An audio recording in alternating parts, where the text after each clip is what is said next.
ನಮಸ್ಕಾರ, welcome back to the channel. ಈ ಅಂಬತ್ತಿ ರೈಡುಗೆ ಏನಾಗಿದೆಯೋ ಗೊತ್ತಿಲ್ಲ. ಅವ್ರಿಗೆ ಯಾವಾಗ ನೋಡಿದ್ರು ಆರ್ ಸಿ ಬಿ ಮೇಲೆ ತುಂಬ ಕೋಪ, ಅದೇನೋ ಒಂಥರ ಮನಸ್ತಾಪ ಇದೆ. ಮೇ ಬಿ ಆರ್ ಸಿ ಬಿಗಿರೋ ಫ್ಯಾನ್ ಬೇಸು ಮತ್ತು ಆರ್ ಸಿ ಬಿಗಿರೋ ಕ್ರೇಜ್ ನೋಡಿ ಅವ್ರಿಗೇನೋ ಒಂದು ಸ್ವಲ್ಪ ಜಲಸ್ ಇದೆ ಅಂತ ಕಾಣಿಸುತ್ತೆ. ಯಾಕಂತಂದರೆ ಯಾವಾಗ ನೋಡಿದ್ರು ಅಂಬತ್ತಿ ರೈಡು ಯಾವಾಗ ನೋಡಿದ್ರು as a player R C B ನೋಡಿದ್ರೆ ಇವ್ರಿಗೆ ಯಾಕೋ ಆಗ್ತಾ ಇಲ್ಲ. ಬರೀ ಅವ್ರ ವಿರುದ್ಧವಾಗಿಯೇ ಹೇಳಿಕೆ ಕೊಡುವಂಥದ್ದು. ಸ್ಟಾರ್ ಸ್ಪೋರ್ಟ್ಸಲ್ಲಿ ಆಯಿತು ಅಥವಾ ಜಿಯೋ ಸಿನಿಮಾ ಒಳಗಡೆ ಆಯಿತು. ಈಗ ಈ ಫಾರ್ಮೆಟ್ಗಳಲ್ಲಿ ಆ್ಯಂಕರಿಂಗೋಸ್ಕರ ಕರ್ಕೊಂಡು ಕೂರಿಸ್ತಾ ಇದ್ದಾರೆ.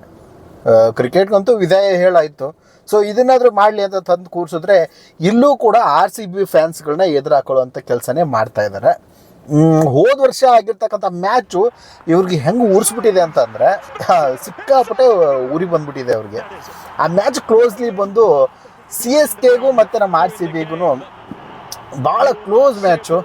ಒಂಥರ ಈ ಕ್ವಾಲಿಫೈ ಆಗಿ ಸೆಮಿಫೈನಲ್ಗೆ ಏನು ಹೋರಾಡ್ತೀವಲ್ಲ, ಸೊ ಅದೇ ರೀತಿ ಇರ್ತಕ್ಕಂಥ ಬೆಂಕಿ ಮ್ಯಾಚು. ಆ ಮ್ಯಾಚ್ ಯಾರ್ಯಾರು ನೋಡಿದ್ದೀರಾ, ಅದು ಮಾತ್ರ ಮೈ ರೋಮಾಂಚನಗೊಳಿಸೋವಂಥ ಮ್ಯಾಚು ಅಂತ.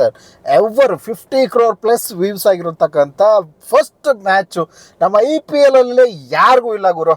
ನಾನು ಹೇಳ್ತೀನಿ, ಐ ಪಿ ಎಲ್ಗೆ ತಂದೆ ಅಂತ ಇರೋದೇ R C B team. I P L ಫಾರ್ಮೇಟ್ಗೆ ಕ್ಯಾಪ್ಟನ್ ಟೀಮ್ ಅಂತ ಹೇಳಬೇಕು ಅಂತಂದರೆ ಅದು ಆರ್ ಸಿ ಬಿ ಟೀಮೇ. ಯಾಕಂದರೆ ಫ್ಯಾನ್ ಬೇಸ್ ಆಗಿದೆ. 5 ಕಪ್ ಗೆಲ್ಲಿಲ್ಲ ಅಂದರೂ ಪರವಾಗಿಲ್ಲ, ಆದರೆ ಫ್ಯಾನ್ ಬೇಸ್ನ ಇವತ್ತವರೆಗೂ ಅವ್ರಿಗಿಂತ ಒಂದು ಲೆವೆಲ್ ಮೇಲಲ್ಲಿ ಇಟ್ಕೊಂಡು ಹೋಗೋದಿದೆಯಲ್ಲ, ಅದು ಆರ್ ಸಿ ಬಿ ಗೊತ್ತು. ಮತ್ತೆ ಸುದ್ದಿ ಆಗಿರ್ತಕ್ಕಂಥ ವಿಚಾರ ಏನಂತಂದರೆ ಅಂಬತ್ತಿ ರೈಡು ಬಗ್ಗೆ ನಿನ್ನೆ ಒಂದು ಟ್ವೀಟ್ ಮಾಡಿದ್ದಾರೆ. ಇದು ನೋಡ್ತಾ ಇರ್ಬೋದು. ಇದು ಯಾರಿಗೆ ಹೇಳ್ದಂಗಿದೆ ಅಂತಂದರೆ ಆರ್ ಸಿ ಬಿ ಪ್ಲೇಯರ್ಗೂ ಹೇಳ್ದಂಗಿದೆ, ಮತ್ತು ಆರ್ ಸಿ ಬಿ ಫ್ಯಾನ್ಸ್ಗೂ ಹೇಳ್ದಂಗಿದೆ. ಅಂದರೆ ಏನಪ್ಪ ಅಂಬತ್ತಿ ರೈಡುದು ಅಂತಂದರೆ ಒಟ್ಟು ಕೆಣಕಬೇಕು, ಆರ್ ಸಿ ಬಿ ಅವ್ರನ್ನ ಕೆಣಕಬೇಕು. ಅವ್ರು ಏನು ಹೇಳ್ತಾ ಇದ್ದಾರೆ ಅಂತಂದರೆ ಪೇಯ್ಡ್, ಈಗ ನಾವೆಲ್ಲ ಕಮೆಂಟ್ ಮಾಡ್ತೀವಲ್ಲ, ಕಮೆಂಟ್ ಮಾಡೋದು ಕಾಸು ಕೊಟ್ಟು ಪೇಮೆಂಟ್ ಅವರು ಕಮೆಂಟ್ ಮಾಡಿಸ್ತಾರಂತೆ. ಯಾರು ಆರ್ ಸಿ ಬಿ ಅವರು, ಅವ್ರ ಮ್ಯಾನೇಜ್ಮೆಂಟ್ ಅವರು ಕಾಸು ಕೊಟ್ಟು ಕಮೆಂಟ್ಸ್ ಮಾಡಿಸ್ತಾರಂತೆ. ಇದ್ರ ಕೆಳಗಡೆ ಅವರು ಹಾಕಿರೋ ವಿಡಿಯೋ ಆಯಿತು ಪೋಸ್ಟ್ಗೆ. ಮತ್ತು ಇದನ್ನು ಬಿಟ್ಟು ನೀವು ಸ್ವಲ್ಪ ಗೇಮ್ ಕಡೆ ಸ್ವಲ್ಪ ಕಾನ್ಸಂಟ್ರೇಟ್ ಮಾಡಿ, ಹತ್ತತ್ರನಾದರೂ ನೀವು ವಿನ್ನಿಂಗ್ ಹತ್ತತ್ರನಾದರೂ ಬರ್ಬೋದು. ಅಂದರೆ ನೀವು ಗೆಲ್ಲೋದೇ ಇಲ್ಲ, ಅಟ್ಲೀಸ್ಟ್ ವಿನ್ನಿಂಗ್ ಹತ್ರನಾದರೂ ಬರ್ಬೋದು ಅಂತ ಇವರ ವಿಚಾರ. ನಾನು ಹೇಳ್ತಾ ಇದ್ದೀನಿ, ಸತ್ಯವಾಗ್ಲೂ ಈ ಅಪ್ಪನಿಗೆ ಅದೇ ಉರ್ದಿರೋದು. ಏನಪ್ಪ, ಹೋದ ವರ್ಷ 2024ರಲ್ಲಿ 18 ಓವರಿಂದ ಗೆಲ್ಲಬೇಕು ಅಥವಾ 18 ರನ್ನಿಂದ ಗೆಲ್ಲಬೇಕು. ಈ ಒಂದು ಮ್ಯಾಚ್ ಇತ್ತಲ್ಲ, ಸರಣಿಯಾಗಿ 7 ಮ್ಯಾಚ್ನ ಗೆದ್ಕೊಂಬರ್ತಾರೆ.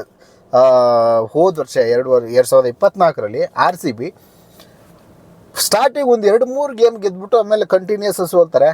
ಆದರೆ ಒಂದು ಫಾರ್ಮೇಟ್ ಬರುತ್ತೆ ಗುರು, ಅದಾದಮೇಲೆ ಫುಲ್ ಹೈಟೆಕ್ ಆಗಿ ಒಂದಾದ್ಮೇಲೆ ಒಂದು ಕಂಟಿನ್ಯೂಸ್ 7 ಮ್ಯಾಚ್ ಗೆಲ್ತಾರೆ. ಆದರೆ ಪ್ಲೇ ಆಫಿಗೂ ಕ್ವಾಲಿಫೈ ಆಗಿ ಅದಾದಮೇಲೆ ಸೋತ್ಕೊಂಡ್ಬರ್ತಾರೆ. ಸೊ ಅದಾದ ಬಿಟ್ಟಾಕಿ ನನಗೆ ಸಿ ಎಸ್ ಕೆ ಮೇಲೆ ಗೆದ್ದಿರೋದಿದೆಯಲ್ಲ, ಅದೇ ದೊಡ್ಡ ಖುಷಿ ನಮಗೆ. ಸಿ ಎಸ್ ಕೆ ಮೇಲೆ ಗೆದ್ದಿದ್ದೀವಿ ಅನ್ನೋದೇ ಅದೇ ಒಂಥರ ಫೈನಲ್ ಮ್ಯಾಚ್ ಆದಂಗೆ. ನಾವು ಅಷ್ಟು ಖುಷಿ ಪಟ್ಟಿದ್ದೀವಿ. ನಮಗೇನು ಕಪ್ ಬೇಕು ಅಂತಲೇ ಏನಿಲ್ಲ. ಆ ಮ್ಯಾಚಿಂದ ಹೊಟ್ಟೆ ಉರಿ ಇನ್ನೂ ಇಟ್ಕೊಂಡವನೇ ಈ ಅಪ್ಪ, ಯಾರು ಅಂಬತ್ತಿ ರೈಡು. ಅದನ್ನ ಇಟ್ಕೊಂಡು ಮತ್ತೆ ಟ್ವೀಟ್ ಮಾಡಿದ್ದಾನೆ. ನೀವು ಹೋಗಿ ಟ್ವೀಟ್ ಮಾಡಿ ಇನ್ನೂ ಸ್ವಲ್ಪ ಜಾಸ್ತಿ ಉರಿಸಿ ಅವನಿಗೆ. ನಮಸ್ಕಾರ.